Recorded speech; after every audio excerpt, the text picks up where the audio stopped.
क्या आपने कभी किसी ऐसी जगह के बारे में सुना है जहां जाने वाला हर इंसान वापस नहीं आया? नमस्कार दोस्तों, स्वागत है आपका अतीत की एक झलक में। मैं हूं संजय और आज मैं आपको ले चलूंगा एक ऐसी कहानी में जो सुनी सुनाई नहीं बल्कि सच्ची घटना है। लेकिन उससे पहले एक सलाह देना चाहूँगा। अगर आप अकेले हैं तो अपने ईयरफोन लगा लीजिए और ख़ुद को इस कहानी का हिस्सा महसूस कीजिए। तो चैनल को सब्सक्राइब कर लीजिए, बेल आइकॉन दबा दीजिए, क्योंकि ये आखिरी बार नहीं होगा जब आपकी रूह कांपेगी। चलिए शुरू करते हैं। कोलकाता के पार्क स्ट्रीट के बीचों बीच एक ऐसी जगह है जहां दिन में लोग इतिहास देखने जाते हैं, लेकिन रात होते ही यही जगह इतनी खामोश हो जाती है कि आपको अपने कदमों की आवाज़ भी डराने लगती है। ये है साउथ पार्क स्ट्रीट कब्रिस्तान। कहते हैं रात के समय यहाँ एक सफ़ेद कपड़ों में लिपटा साया दिखाई देता है, लेकिन डरावनी बात यह नहीं है कि वहाँ कोई साया दिखाई देता है। डरावनी बात यह है कि जिसने भी उस साये को देखा उसे बाद में अपनी तस्वीरों में कुछ ऐसा दिखाई दिया जो उस वक्त वहाँ था ही नहीं। और यही गलती की थी राहुल ने। राहुल को पुरानी और रहस्यमयी जगहों की फोटोग्राफी करने का शौक था।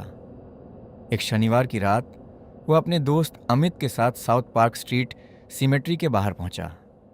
अमित ने बाइक रोकते हुए कहा, भाई सच बता, रात में सिमेट्री में कौन फोटोग्राफी करता है? राहुल हंसते हुए बोला, जिसे अच्छे शॉट्स चाहिए वो दिन का इंतजार नहीं करता। अमित ने सेमेटरी के पुराने लोहे के गेट की तरफ देखा। अंदर घना अंधेरा था, पुरानी कब्रें, ऊंचे पेड़ और पेड़ों के बीच घूमती हल्की धुंध। अमित ने कहा, मुझे ये जगह ठीक नहीं लग रही। राहुल ने कैमरा उठाया। बस 10 मिनट। उसने गेट की तरफ कैमरा किया। तभी अंदर से किसी के चलने की आवाज़ आई। दोनों चुप हो गए। आवाज़ धीरे धीरे उनकी तरफ आ रही थी। राहुल ने कैमरा झूम किया। पेड़ों के बीच एक सफ़ेद आकृति दिखाई दी।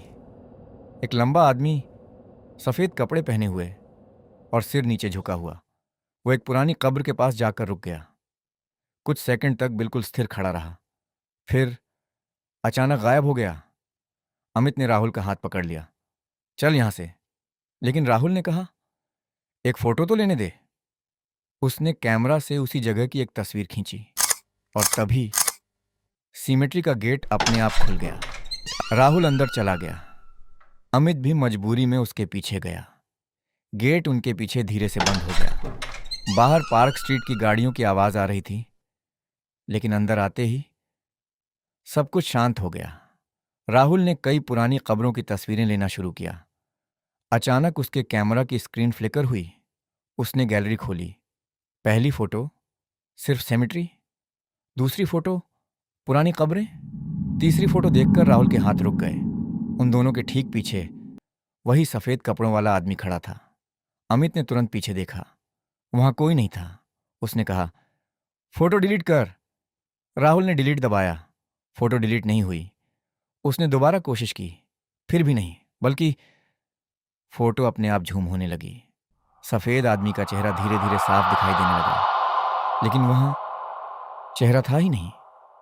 जहाँ आंखें और मुंह होना चाहिए था, वहाँ सिर्फ काली खाली जगह थी। दोनों वापस जाने लगे, लेकिन कुछ कदम बाद राहुल रुक गया। उसे वहीं पुरानी कब्र दिखाई दी जिसके पास उसने सफ़ेद साया देखा था। राहुल उसके पास गया। कब्र पर मोटी काई जमी थी। उसने हाथ से काई हटाई।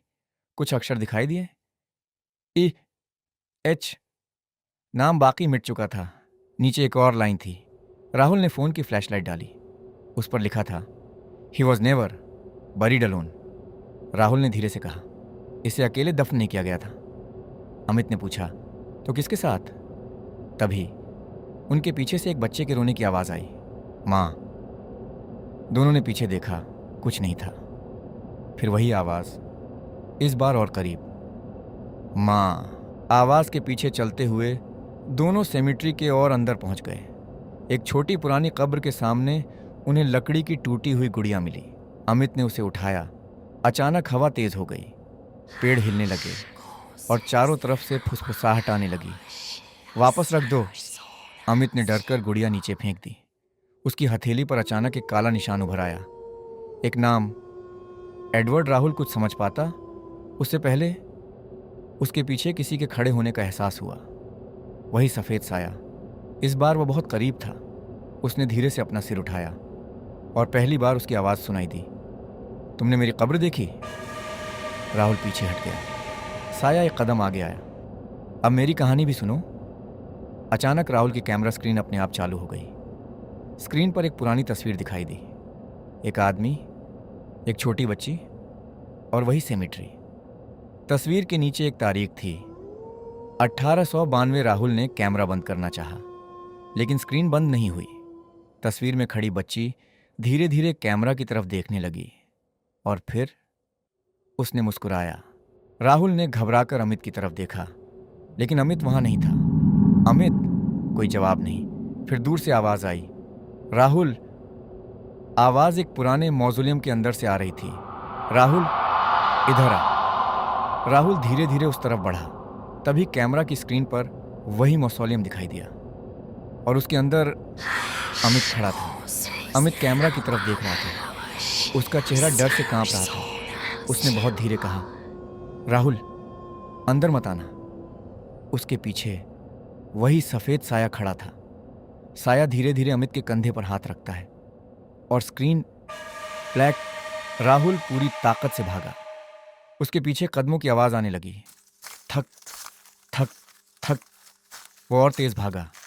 आवाज भी और करीब आती गई। फिर उसके कान के पास किसी ने फुसफुसाया, राहुल। वो पीछे मुड़ा। कोई नहीं था, सिर्फ धुंध और सामने सेमेट्री का गेट। राहुल गेट पार करके सड़क पर गिर पड़ा। कुछ देर बाद लोगों ने उसे देखा, लेकिन अमित गायब था। अगली सुबह पुलिस ने सेमेट्री की तलाशी ली। अमित का कोई पता नहीं चला। राहुल बार बार कहता रहा कि अमित उसके साथ था, लेकिन कैमरा की रिकॉर्डिंग में राहुल सेमेट्री में अकेला दिखाई दे रहा था। अमित कहीं नहीं था। कुछ दिनों बाद राहुल ने कैमरा की मेमोरी दोबारा देखी। एक हिडन फोटोग्राफ मिली। उसने फोटो खोली और उसकी सांस रुक गई। तस्वीर में वही सेमेट्री थी, सामने वही पुरानी कब्र और उसके सामने राहुल और अमित खड़े थे। लेकिन तस्वीर उस रात की नहीं थी। उनके कपड़े अलग थे। तस्वीर के पीछे दर्जनों लोग खड़े थे, सभी सफ़ेद कपड़ों में, और सबसे आगे वही चेहरा विहीन साया। फोटो का टाइम स्टैम्प देखकर राहुल के हाथ कांपने लगे। 13 अगस्त 1892। और उसी क्षण कैमरा की स्क्रीन पर आखिरी मैसेज आया, you were never alone. Rahul ने कैमरा हमेशा के लिए बंद कर दिया। अमित आज तक वापस नहीं आया। तो दोस्तों, ये थी आज की कहानी। अगर ये कहानी सुनकर आपको भी डर लगा हो तो कमेंट में ज़रूर बताइए। अगर आप पहली बार इस चैनल पर आए हैं तो सब्सक्राइब ज़रूर कर लीजिए, क्योंकि यहाँ हर हफ्ते आपको मिलेंगी ऐसी ही सच्ची और रहस्यमयी कहानियाँ, भूतिया जगहों की, अनसुलझे रहस्यों की और ऐसी घटनाओं की जिन पर विश्वास करना मुश्किल है। अगली कहानी में मिलते हैं। तब तक के लिए सावधान रहिए।